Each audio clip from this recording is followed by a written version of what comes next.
From getting his first big break in Hollywood to finding out he'd been replaced while seeing a movie with friends. This is the humiliating reason Ben Affleck was cut from the Buffy movie.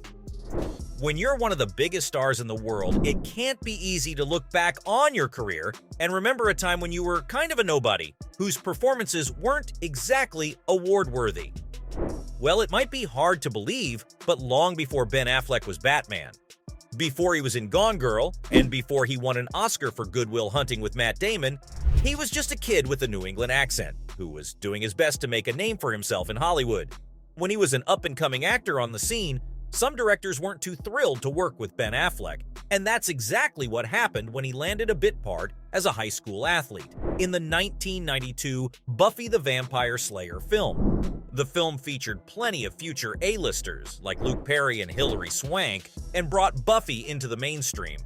5 years later, the cult classic television show inspired by the movie starring Sarah Michelle Gellar hit screens and has been beloved ever since. The 1992 film follows Los Angeles high school cheerleader Buffy Summers, who discovers that she's her generation's destined slayer of vampires. But Affleck wasn't exactly lucky enough for his small character in the Buffy film to put his name on the map of the stars as a growing talent, because what seemed like a fun little role as a basketball player didn't end up being all it was cracked up to be. While appearing on The Late Late Show with James Corden, Affleck spilled the details about a time in his career when he'd faced some adversity and what it was like to work on the original Buffy project in the early 90s.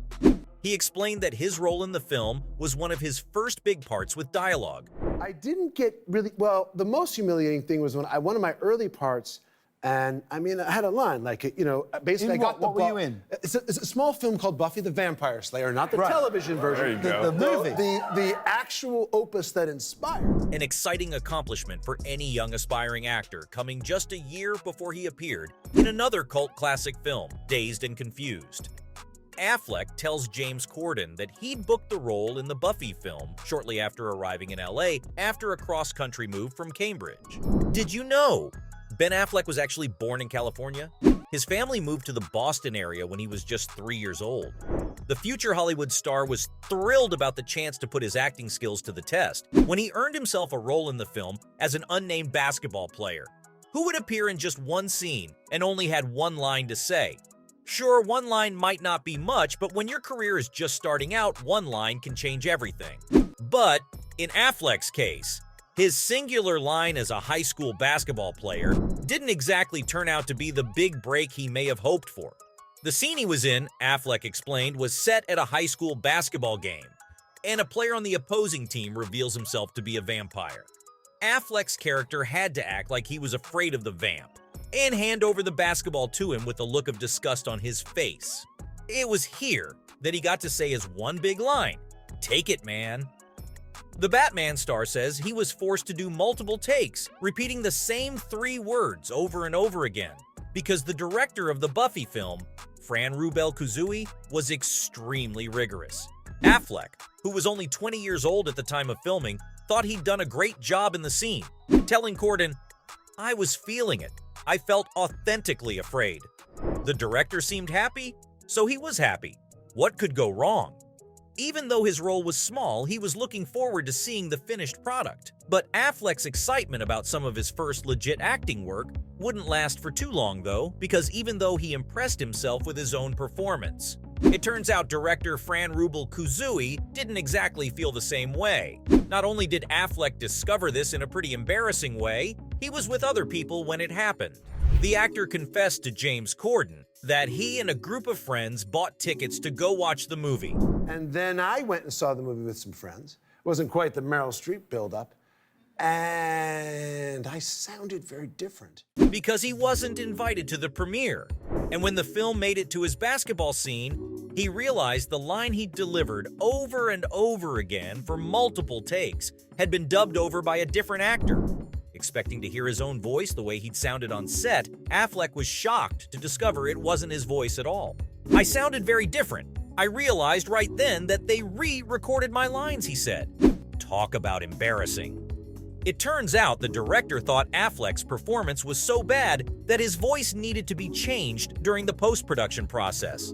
He told James Corden that they couldn't just reshoot his scene with a new actor or cut the part altogether, so they did the only other thing they could do. The director obviously was like, I can't hear the voice again. They had to pay someone to come in and say, hey man, take it. Affleck's role in the film was always going to be small and was never meant to be a serious one. But the director hating his voice so much that it was recorded over in the final cut made it even smaller. And he ended up as an uncredited actor whose character name was basketball player number 10. Considering he went on to become a massively successful actor, that's pretty rough. But everyone has to start somewhere, right? If his voice being replaced wasn't already bad enough, Affleck's 3 words weren't even re-recorded by a different or arguably more talented actor at the time, but by director Fran Rubel Kuzui herself. Yikes!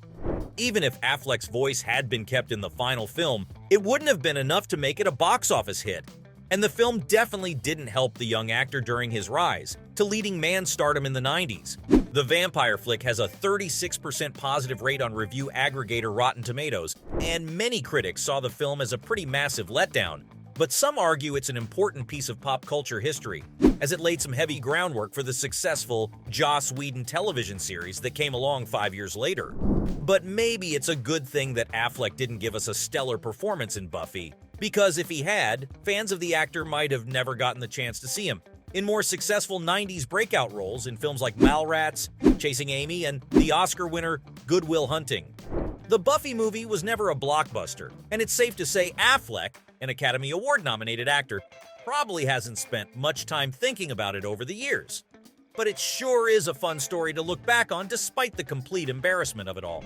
On The Late Late Show, James Corden surprised Affleck and audience members by playing the ill-fated Buffy scene where Affleck's voice was re-recorded, and even Ben Affleck himself couldn't help but watch it and laugh, saying I sound like Chris Tucker, his co-star in the film he starred in and directed, Air. Following his roles in Buffy, Dazed and Confused, and Kevin Smith's Mallrats, Affleck says he worried he'd be typecast as a jock or the bad guy, but Chasing Amy, another Kevin Smith project, allowed Affleck to really strut his stuff. The film came out in 1997, and it was the first time the future DC legend appeared on screen as a lead. In the years that followed, Affleck cemented his place in Hollywood with films like Good Will Hunting, Armageddon, and Pearl Harbor. He worked hard and earned himself leading man status. But Ben Affleck's small uncredited role in Buffy might go down as one of his most memorable just because of the hilarious and embarrassing way the Hollywood superstar realized his performance wasn't exactly his best. So there you have it, ladies and gents. From getting his first big break in Hollywood to finding out he'd been replaced while seeing a movie with friends. That was the humiliating reason Ben Affleck was cut from the Buffy movie.